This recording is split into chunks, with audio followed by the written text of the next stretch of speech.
Our next speaker is Dr. Faith Kearns, a scientist and communications specialist with the California Institute for Water Resources in the University of California's Division of Agriculture and Natural Resources.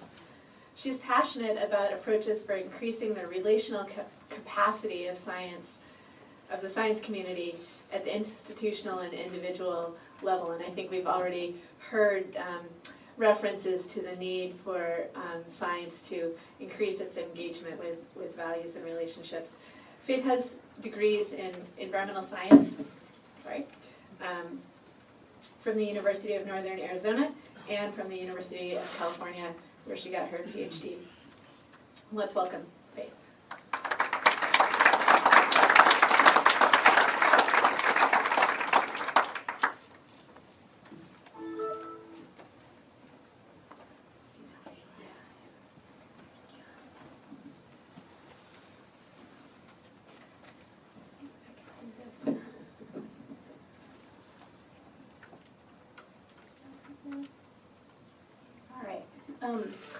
Hi, so I'm Faith, and thank you for having me today. It's really a privilege to be here with this group. As Elizabeth said, and I'm feeling a little timid about right now, I'm going to have to say I'm a scientist. I work very much in a community-engaged context, which is an interesting, being in the University of California's Cooperative Extension Program is a really interesting place to be a practicing scientist. So I'm going to talk from the perspective of somebody who works on really controversial issues across the state. I work on water, I've worked on wildfire, and I work on these issues that really have direct implications in people's lives. And that work has had a really profound influence on my sense of how people like myself in the science community that are interested in integrating what I would loosely define our objective and subjective selves in our work can do that in the face of training, professional norms, and really societal expectations that generally lead us really in the opposite direction. Today I'm really going to be speaking from a primarily secular perspective on what I loosely call relationship-centered science work. Something that I've found is really useful for me in my work in bridging various communities, particularly including the religious and scientific. And what I'm really interested in is how scientists can navigate their own emotional field, other people's emotional field, and our collective emotional field around some of these very controversial environmental topics. So I really want to just start out with this quote from Science and Technology Studies researcher Sheila Jasanoff, and this was after the Copenhagen climate talks in 2010. She had this kind of beautiful paper, which that sounds weird to say, but it was in Science magazine. And actually, so she ended up saying in the end, the science community has demonstrated that it can learn and change in its methods of representing science to scientists. That ingenuity should now be directed toward building relationships of trust and respect with the global citizens whose future climate science has undertaken to predict and reshape. This is a quote very focused on climate science, obviously. To me, it applies much more generally to environmental issues. So where I come from is saying that, in other words, the ecological sciences, environmental sciences, whatever we want to call this broad field, have made really tremendous strides in sort of communicating across difference with each other. We can talk about methods and models and cultures, but really to move toward large-scale societal change, it's not enough to rely on that kind of scientific, technical expertise and authority. So instead what we're seeing is that, like with climate work right now, many people are working together much more from a stance of mutuality and reciprocity, and it is really often, especially to scientists, I think it can seem really chaotic and messy. And for me, what I've seen over time is that looking at it that way shifts us into this necessarily human-to-human relational process, of which science is a part, but it's only one part. So what I would say is we face not so much a scientific or technical communication challenge as fundamentally a relationship challenge. So I give a lot of talks to scientific audiences, trying to talk about how to take relational work seriously as a practicing scientist. And it's actually a really deep, rich field and hard to break down, but I'm gonna talk to you in the way that I do that, which is to say, relational work can mean many things, but for me and what I'm trying to do, the basic idea is that relationships really, between people, actually really matter in our science work. We are not removed from the human part of the planet. And it's really fascinating because I'm a trained ecologist, and ecology itself is all about relationships. That is the fundamental theoretical underpinning of ecology is relational. But at the same time, ecologists have generally had a very hard time applying that sense of how fundamentally important relationships are to include people in that mix. And so already, to a certain degree, you can see where this relational work exists sort of on the margins of what I might call environmental studies or sciences in things like the environmental justice movement and sort of related social movements. But I would say those have not penetrated the more scientific aspects of things to the degree they probably should. And one of the most important things for me, because of the issues I work on, is that relational work gives a way to acknowledge and work with emotions, and particularly conflict around environmental issues that are very challenging. So, as many of you know, we're sort of exposed daily to really terrifying news about our environment, and the grief and anxiety can be really overwhelming. And I would say, again, we have this, we don't even like to recognize it, and if it's happening to other people, it's not happening to me as a scientist. There's starting to be a slight change and more discussion about that on the margins of this scientific community, particularly again around climate change. But environmental issues to me increasingly look like intractable conflicts, which are conflicts that remain unresolved despite good faith efforts. And sort of learning to really effectively engage in that environment, I think for all of us, but particularly for scientists, it actually calls on significant subjective and emotional skills. And a lot of those things are actually trained out of us in the science process, and certainly even in the professional norms as you advance in your career. But these aspects of the environmental work are really underappreciated in the sciences, that conflict is a real thing, that people's emotions really matter. So for me, what's really exciting in terms of relational work is that there really is sort of a deep theory and practice from a number of fields, law, medicine, psychology, for example. And I spend a lot of time trying to look at both the theoretical and the pragmatic ways that people have taught relational work in secular settings. And at their core, across these fields, what I've seen is that they really are valuable for basically being able to take our humanity really seriously in our work. How we relate to each other is seen as valuable, right? And emphasizing, this part is also very exciting, emphasizing the emergent and transformative properties of relationships. So not going into things with this sense that they're gonna be the same way that they always were. There actually is the potential for something new to emerge from that.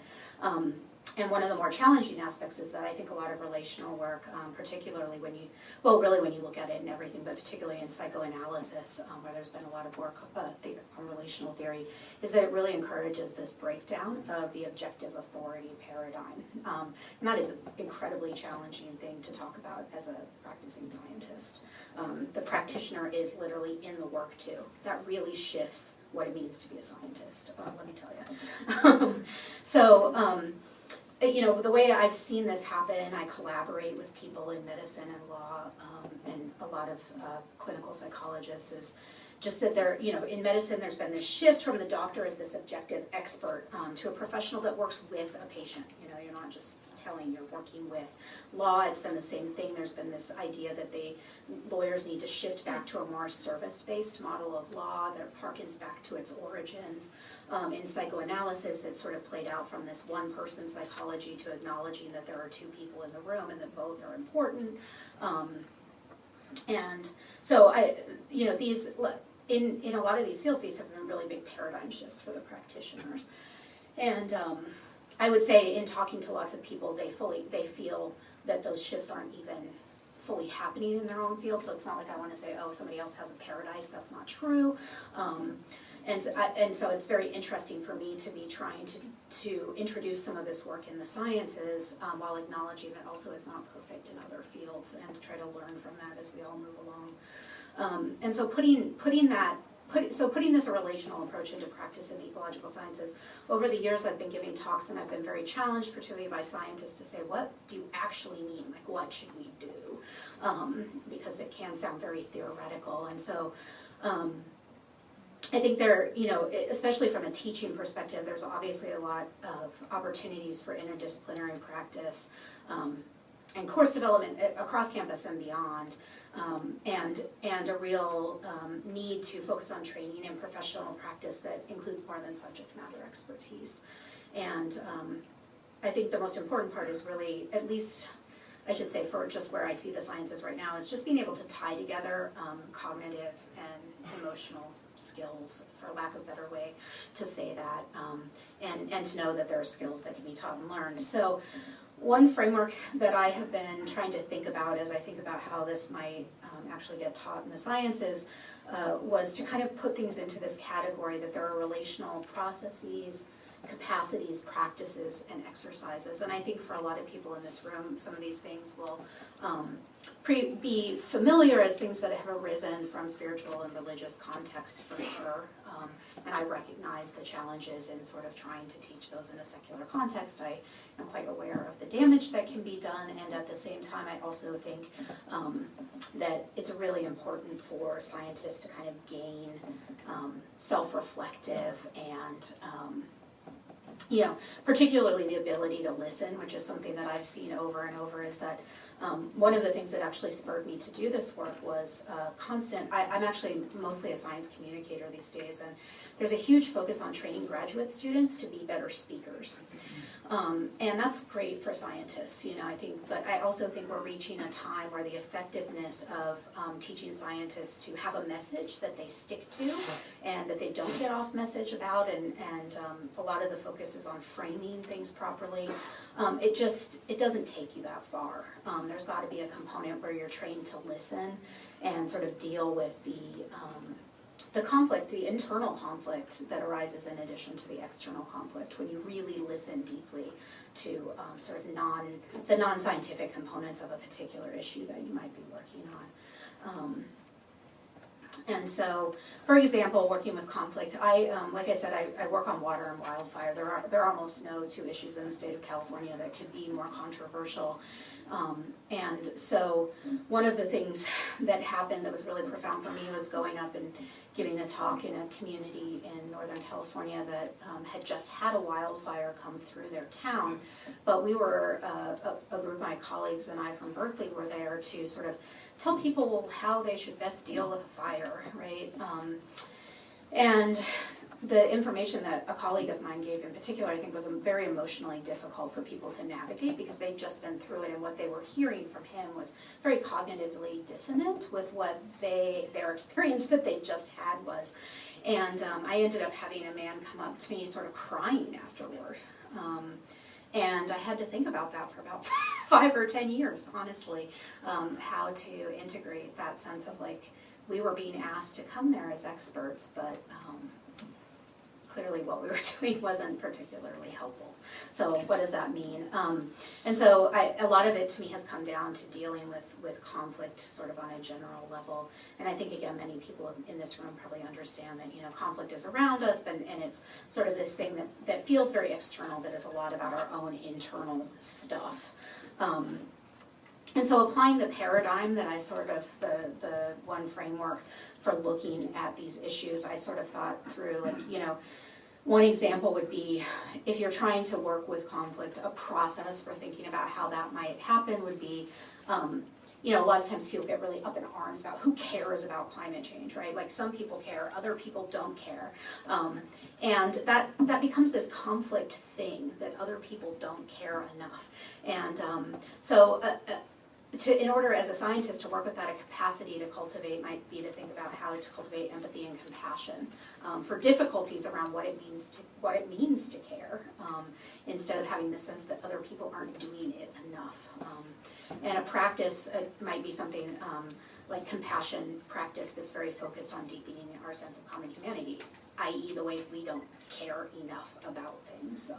And so So an exercise for that might be focusing on the struggles we all face in sort of devoting enough attention to whatever it is we're perceived as caring or not caring about. But just that kind of process of really thinking deeply about the kinds of challenges that we all face, I feel is the kind of thing that is really important for the sciences moving forward. So the importance of just to sum up, the importance of human relationships is really rarely ever directly addressed in the ecological sciences. We do talk about it a lot implicitly, but we really don't explicitly address these issues. And so this to me is really an invitation, this time, the place where we are is an invitation to make relationality, both between people, but also between people and their environment, but also amongst us and our environment. That's a piece that I always feel like is missing. It's like, it's not just individuals' relationship to their environment, but sort of our collective, the collective piece of that, and to really, really, really make that an explicit thing. And so what I like to say is it's sort of this, for scientists, it may not be for you guys, but it's risky but revolutionary in that it really asks us to sort of not just trust scientific information, but that we trust other humans. So that's my presentation.